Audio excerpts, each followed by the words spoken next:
Hey friends, if you wish to find all running processes using WMIC on your Windows computer, then please watch this video. I will guide you through the procedure.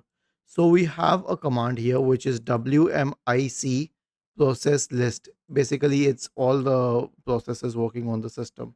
Okay, so right click on the start button, select terminal admin, okay, and click on yes, and use this command here WMIC space process space list and hit enter.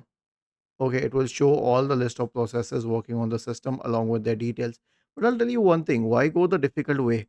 Why can't you just search for the task manager and open the task manager? And in the processes tab itself, you get all the information. And if you don't get any information, right click on it and then select the relevant information here. For example, it's power usage. So it can show the power usage here as well. So you can get all the list of processes, foreground and background processes here. So I don't think it should be an issue. Was this helpful? If yes, then please subscribe to the channel. If not, then let us know in the comment section of the video on how we could help you further. Thank you for watching this video and have a nice day.